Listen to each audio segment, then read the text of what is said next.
The last presentation for the day will be a joint one. I'll introduce the speakers one after the other.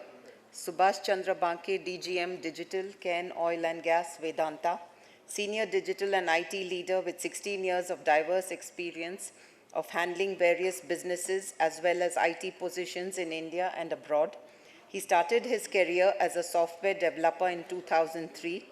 Later, he led organizations in various capacities, providing expertise and cutting-edge technology solutions to major oil and gas companies. He is instrumental in driving niche IT and digital initiatives like digital oil field, advanced analytics, and workforce automation through mobility in the company. Joining him on stage is Indradyumna Datta, Digital Lead Operations and Enabling Functions, Cairn Oil and Gas, Vedanta. He currently leads several digital initiatives, such as digital oil field solution integration with ERP, application of machine learning and data analytics in subsurface domain, APC in optimizing artificial lift systems, etc.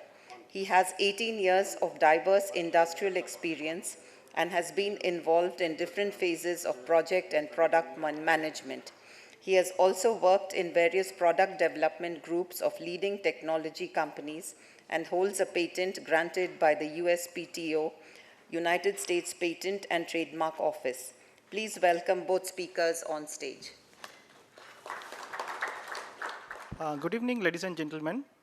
Myself, Indro, and my colleague Subhash will be talking about the digital journey at Cairn Oil and Gas Vedanta Limited. So we will be talking about digital oil field, how we are operating in various parts of the country, as well as we will talk about exception-based surveillance system that has helped us to predict some of the failures in the artificial lift system. Going to the next slide, first of all, thanks to ARC Advisory Organizing Committee. The way they have structured this session in the morning and earlier to our presentation, we have talked about the technology leaders. We have gone through the technology trends, what's happening in the industry.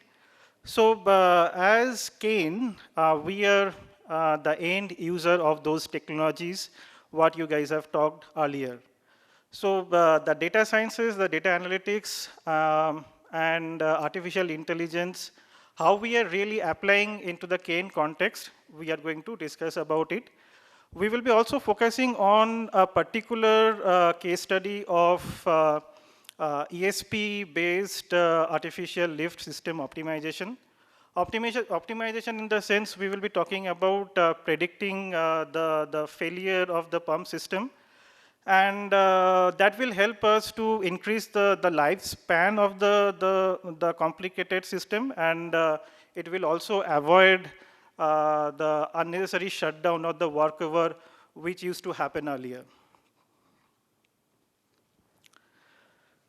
So Cairn Oil and Gas Vedanta Limited, a little brief intro about ourselves. Who are we? So we are the largest private crude oil producer, the largest private player in upstream business in India. Majorly, we have 4 producing assets. One is in Rajasthan, Barmer. The second is in Cambay Basin, which is an offshore asset in Surat. We have multiple platforms there. We have Lakshmi platform, we have Gauri platform, we have total, I think, 3 platforms in Cambay Basin. We also have assets in the eastern part of India, Krishna Godavari, and as well as Rava. So some of these are the joint ventures with ONGC. So in oil and gas upstream, how it works is like you will be asked to operate one of the oil fields, right? So out of these 4, we are operating on 3 of the oil fields. So we are the operator there. And our production is in the tune of 180,000 barrels of oil and oil equivalents per day. It goes somewhere close to 200,000 barrels of oils per day. Though our vision is to go to 300,000 of barrels per day, and subsequently in the long term, we want to achieve 500K as well. So let's talk a little more about the domestic scenario. How was it? So India being a developing, growing country, we have immense appetite for oil, right?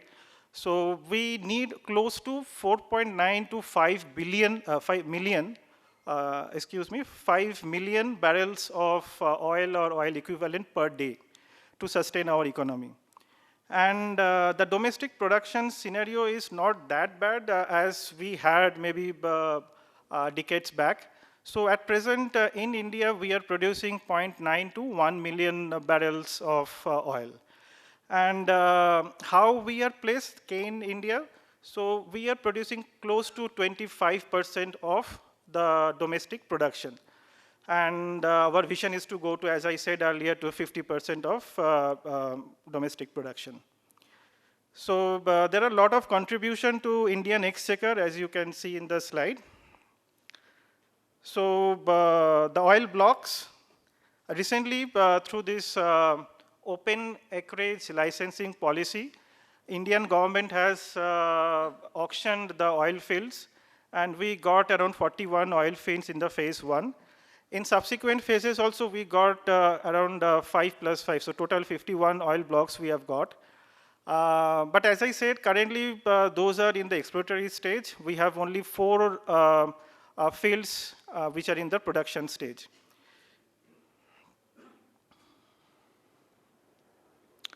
Okay, so this slide shows that where all those fields are.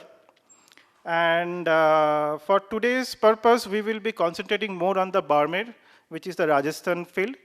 In Rajasthan, we have 3 major oil fields, what we call as MBA. M stands for Mangalya, B stands for Bhagyam, and A stands for Aishwarya.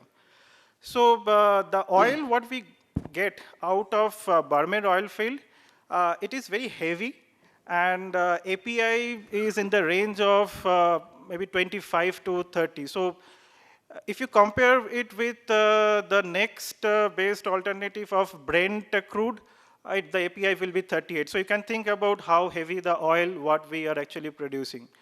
So why I'm giving all this information, I will connect with the artificial lift system and what are the challenges we face. So these statistics and these data points are important. And the oil what we produce is not only heavy, but it is also waxy. So waxy stands for like there is a term called pour point, right? So pour point is like how fluid is the oil. So our oil is not at all fluid. If you keep it in the room temperature, it will get solidified. So the pour point is around close to 40 degrees centigrade, where the Brent could, the pour point could be around 3 to 5 degrees centigrade. So that's how much waxy is our oil. So in the global context, we have set some milestones. Because of all these things, the oil what we produce in Rajasthan Barmer region, so when we have to transport it to the shipping terminal at Bhogat, so we have built the world's largest continuously heated and insulated pipeline. The length is around 670 kilometers. And we are also one of the low-cost operators. And if you see this oil, we have first hit the oil in 2004 in Rajasthan. And it took almost 5 years to make it the commercial production to happen from there. So 2009, we have started commercially. Now from 2009 to 2019, almost we have been 10 years producing oil from these 3 oil fields. So you can think that there is a natural decline. On top of that, whatever data point I have given about the heaviness and the waxiness of the liquid makes our job even more difficult to lift that oil. So then comes the need of artificial lift. So the artificial lift system is nothing but a system which helps you to pull the oil from the well pads. So there are different type of artificial lift systems available. We have a sucker rod pump, plunger lift, PCP-based pumps. It stands for progressive cavity pump, hydraulic pump, and then, of course, today's topic is about electric submersible pumps. Gas lift is more present in our offshore platform in Cairn Basin. So a little detail about the artificial lift system, what you can see in the diagram here. So we have a high voltage line coming. The transformer is transformed into low voltage. Then the control cabinet is having the VFDs. So VFD is the heart of the system which controls the artificial lift pumps and the motors, right? So then the junction box is there. Junction box is just to isolate the cabinet from your oil well so that even if some gas comes out, it should be isolated. The motor, if you see in the downhole, it is in the bottommost part of the system. And then the pump, in between there is a protector and a gas separator. So what is the driver of the project, what we are going to talk? Because of all these complexities, the very characteristic of the oil, as well as some of the enhanced oil recovery methods what we have to apply to extract more oil. So it leads to frequent, if not frequent, but seldom it fails, right? So one of the failures will cost a huge amount of production loss. And it can range up to $1 million of loss in a couple of days. So not only the production loss, but to take out that kind of equipment, which is present in 2 to 3 kilometer depth in the downhole, you need a workover rig. And the rigs are also not easily available. You need to get it from somewhere else.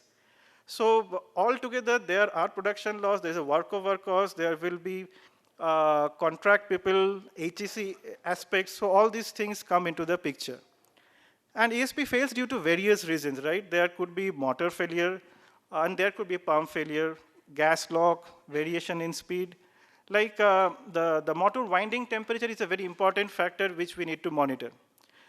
So all these equipment, what I'm talking, are your subsurface level, and there are operations which is happening above the ground. Though these informations are available in DCS, but how can we unlock that data for the further analysis? So that's the crux of, I think, many of the speakers who have spoken today, and I completely agree with them. So unless and until we unlock the data, so there is no intelligence out of it, so that you cannot apply any analytics. So I will just take a break from the ESP-based system, and we will come back to that. But before that, I want to talk about the digital transformation and whatever platforms we have created, so that you guys can correlate that the problem, how it is getting solved with the platform what we have created. So in 2013, we have started with PDMS implementation. So PDMS stands for Production Data Management System. So in oil and gas, in daily basis, we have to report these production figures, what we call DPRs, daily production reports. Also, we have to have a mechanism to allocate the production figures, so which is called production allocation. Because it is commercially inviable to have a multi-phase flow meter in every well. Because I will give you some statistics. In Rajasthan, we have more than 30 well pads, or maybe more than that. And if you go by the well numbers, there could be more than 300 well numbers. So it is not a cost-effective solution to measure the oil flow, gas flow, and the water flow for the every wells. Instead, we have the well test mechanism.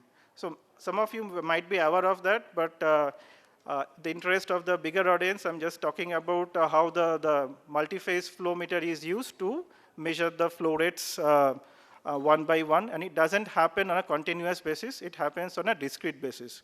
So the allocation number is very important to identify that how much a well is producing. So that system is integrated in 2013. In 2014, we integrated laboratory information management system. I think some of my earlier speakers have already spoken about it. So that is a very important piece of our digital journey. Then came integrated alert and alarm management system. The exception-based surveillance is part of that. So in detail, we will talk about it. Subhash will take you through that journey. In 2016 and 17, we were already aligned with the analytics platform. So now once we have the data at the corporate level, we have a corporate historian, and that is also replicated in multiple places. So we can think of applying analytics. And now we are thinking about doing some advanced analytics as well. So maybe we will take you through some of those applications if the time provides. So quickly touching upon the integrated architecture. So these are our different sites, L1, L2, L3. You can think about Mangalya, Bhagya, Maheshwariya, then Cambay Basin, Rava. So all the different sites are there. So there is a DCS and SCADA which is present at individual sites.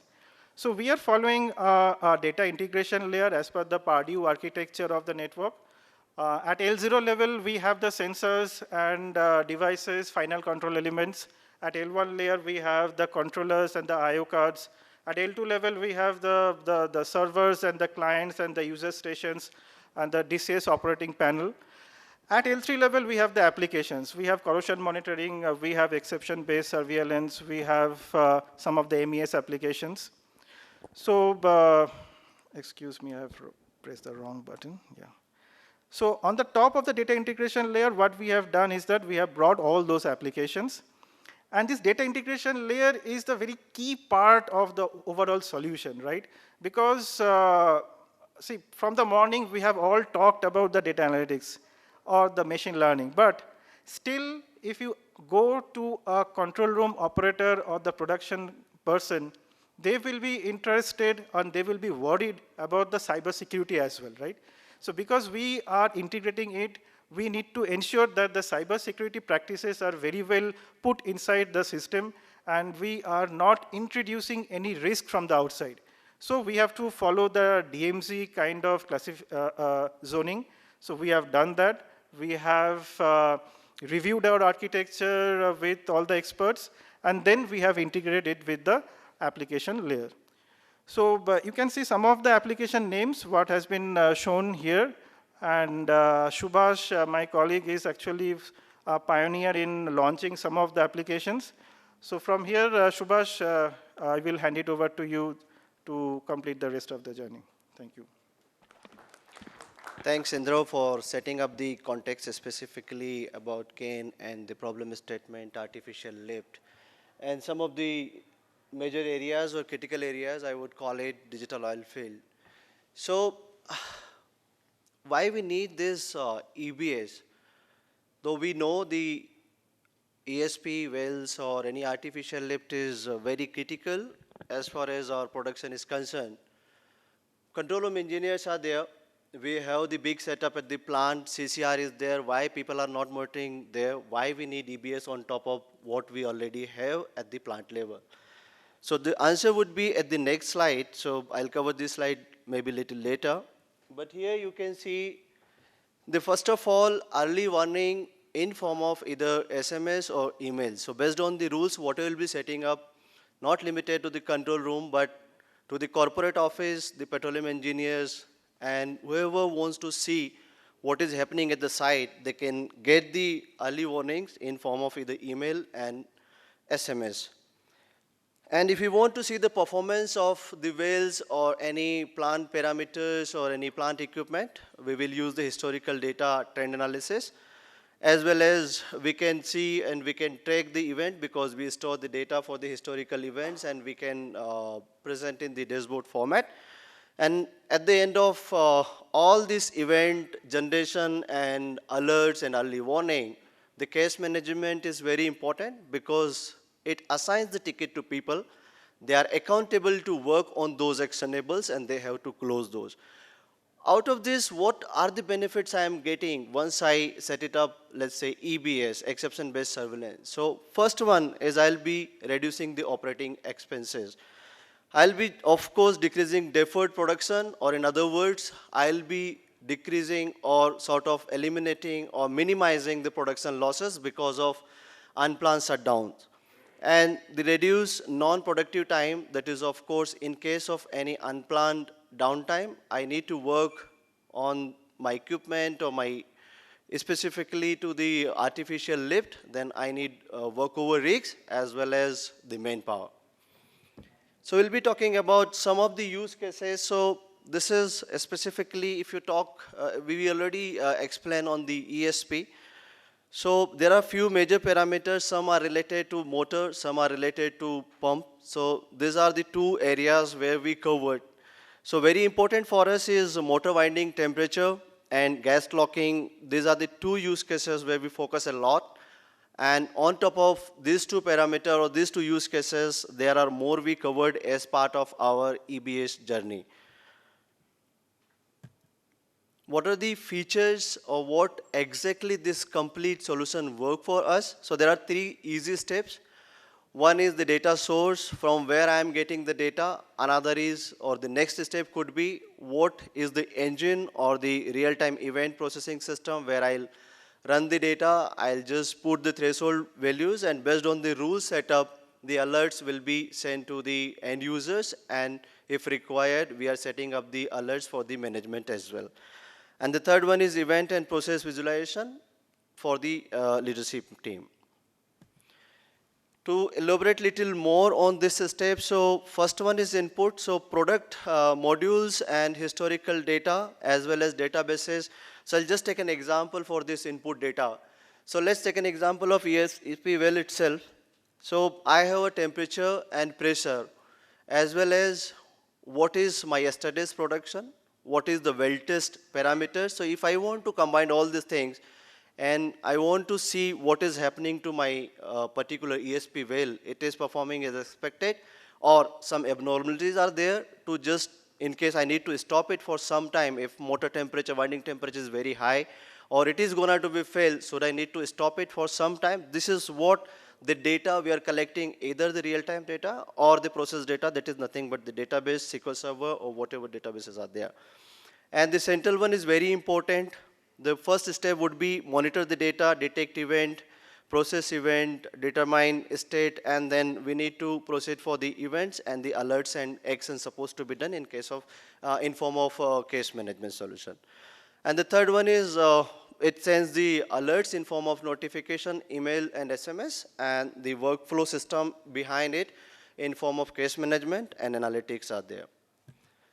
This is typical dashboard for the leaders. So we talked about few cases like motor winding temperature, gas locking, and the ESP trip counter. So at any point of time, I can see what are the total alerts we received today, and those are categorized very medium, low, and high, or high, high, low, high. All types of alert type we can configure. And today, week, month, or year, I can see in form of dashboards. Last slide on the technology use. So we use process data. We use the digital oil field for the real-time data historian, and the case management to assign the tickets and to make people accountable to work on the alerts, because we want to get the benefit out of this solution. So what are the benefits? We already spoke about these 3-4 benefits, but the last one, which I haven't covered in the previous slide, that is substantial reduction in the maintenance cost, because if I avoid any unplanned trip, then workover rig may not be required. This is what is from our side. Thank you so much.